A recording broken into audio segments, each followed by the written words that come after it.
स्वाध्याय की श्रृंखला में प्रस्तुत है पुस्तक गायत्री मंत्र के योग अक्षर की व्याख्या। प्राणघातक व्यसन। पिछले ऑडियो में हमने तंबाकू के हानिकारक प्रभाव देखे थे।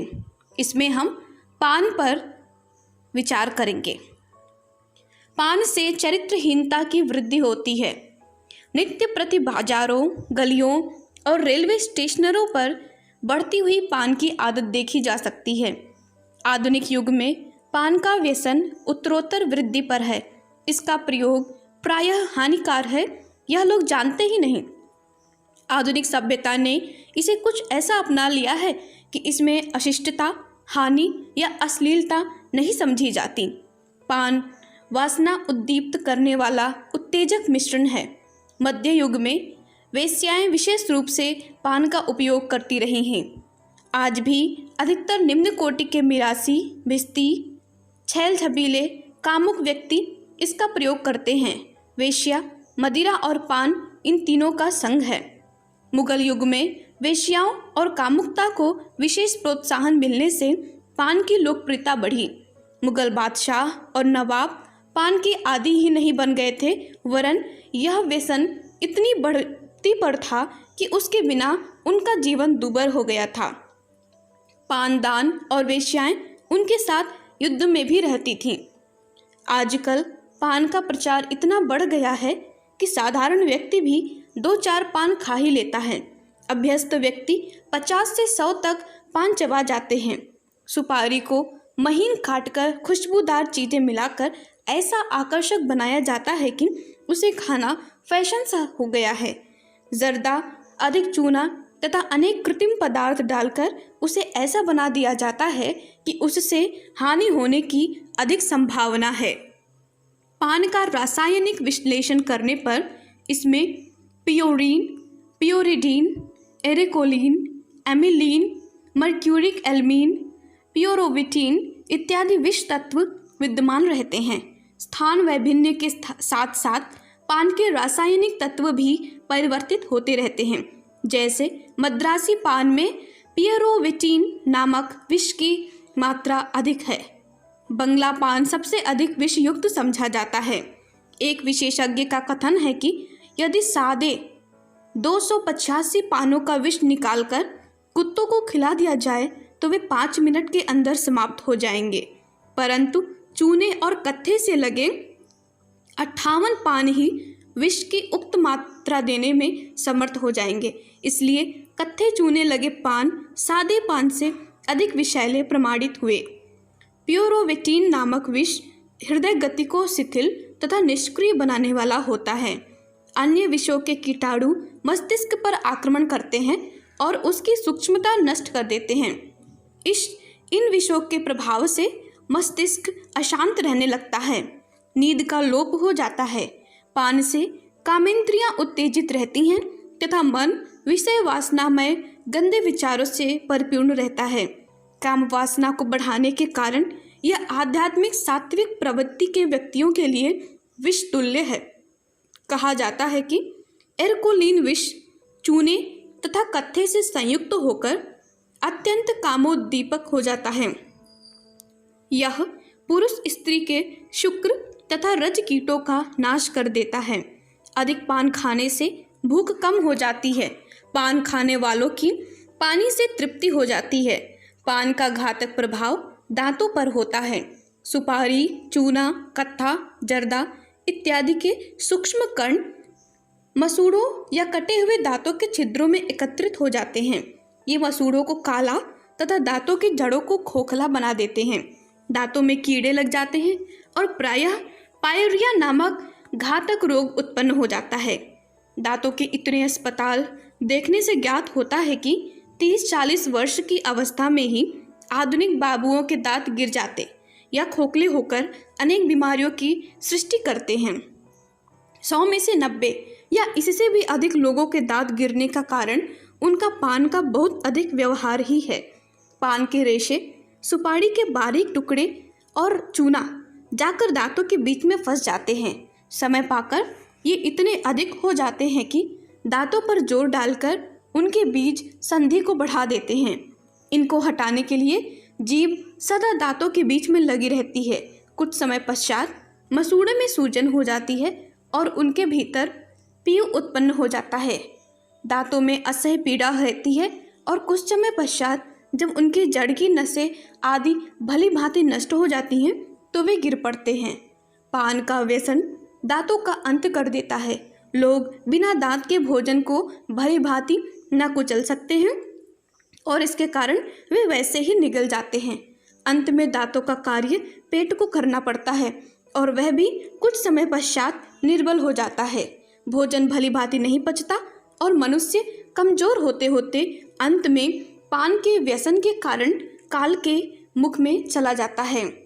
पान खाना अशिष्टता, ओछापन तथा कामोत्तेजक स्वभाव का द्योतक है। पान की दुकान पर खड़े होकर पान खाना असभ्य, वासना प्रिय, दिखावटी, अस्थिरता, लोलुपता को स्पष्ट करता है। मनुष्य का पतन प्रायः पान से ही प्रारंभ होता है। वह इसे साधारण सा व्यसन मानकर हंसी हंसी में आरंभ करता है, किंतु धीरे धीरे यह आदत एक अंग बन जाती है। तंबाकू खाने को तबीयत करती है, फिर सिगरेट प्रारंभ होती है, अंत में मदिरा और व्यभिचार तक हद पहुंच जाती है। अतः चतुर व्यक्ति को इस व्यसन से दूर ही रहना उत्तम है। सुपारी का भी शौक बुरा है, इससे खुश्की आती है, दांतों पर अनावश्यक बोझ पड़ता है, कुछ चबाए बिना मन नहीं मानता, मन एकाग्र नहीं हो पाता और चंचलता बढ़ती रहती है। सभ्यता का विषय चाय। चाय एवं कॉफ़ी सभ्य संसार में पनपने वाले मादक पदार्थ हैं। सभ्य जगत ने और नशीले चीज़ों की तरह इन्हें भी अपना लिया है।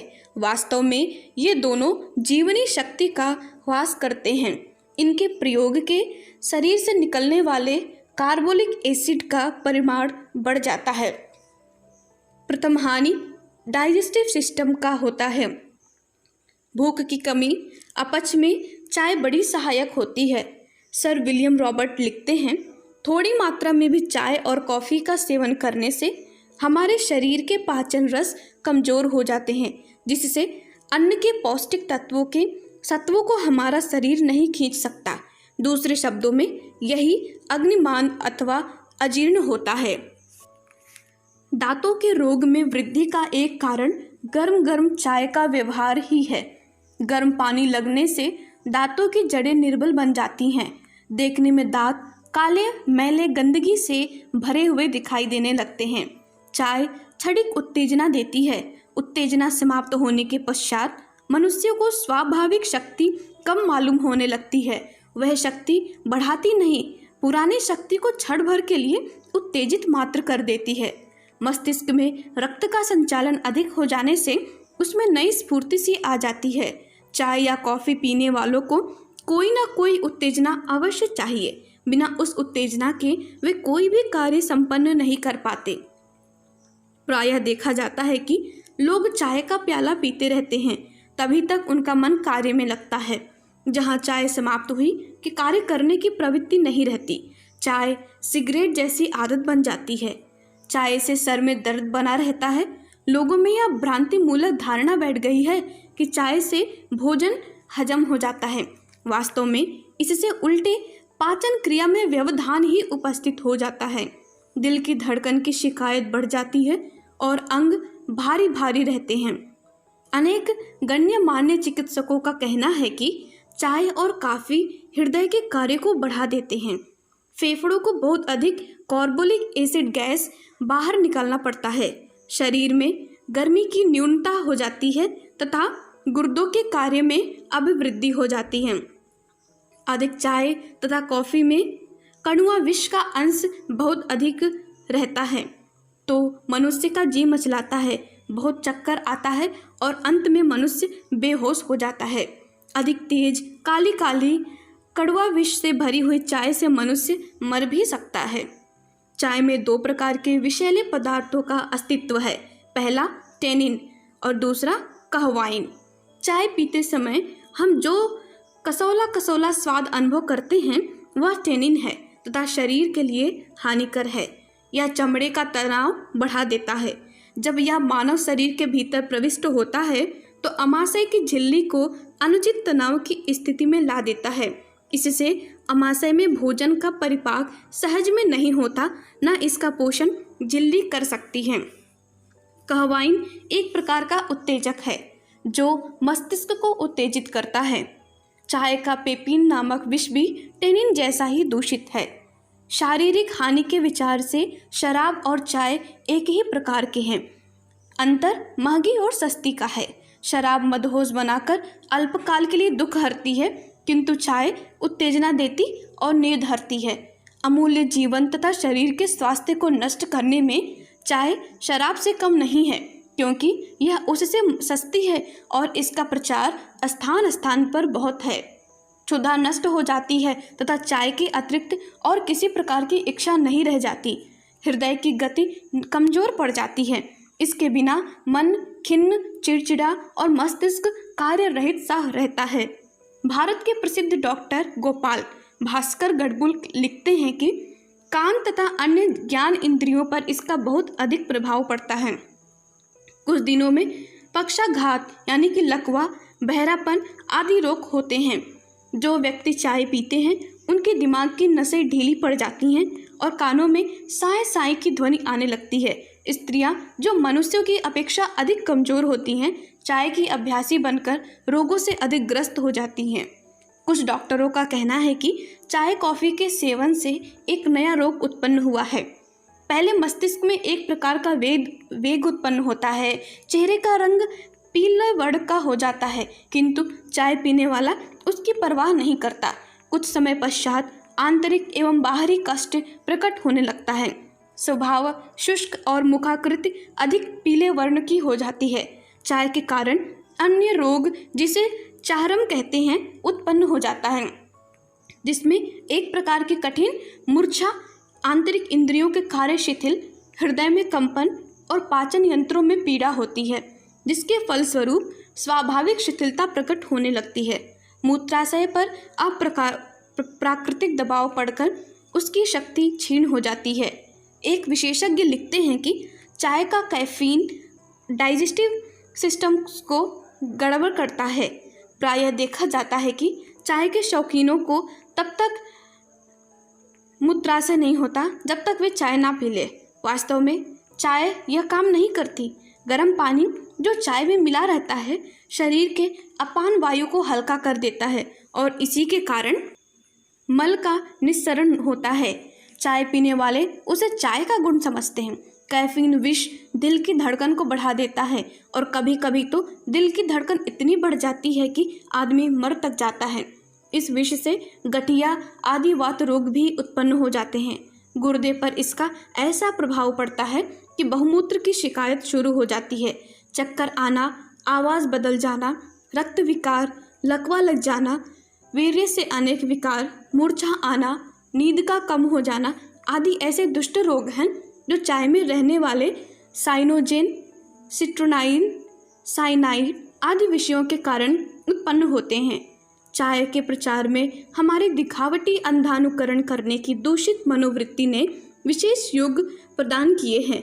ठंडे मुल्कों के लिए चाय आवश्यक हो सकती है, किंतु भारत जैसे गर्म देश के लिए यह हानिकर है। धन्यवाद। ओम शांति। क्रमशः आगे। हमारे YouTube चैनल को सब्सक्राइब करें और बेल आइकन को दबाकर ऑल पर क्लिक करें ताकि नोटिफिकेशंस आपको मिलती रहें।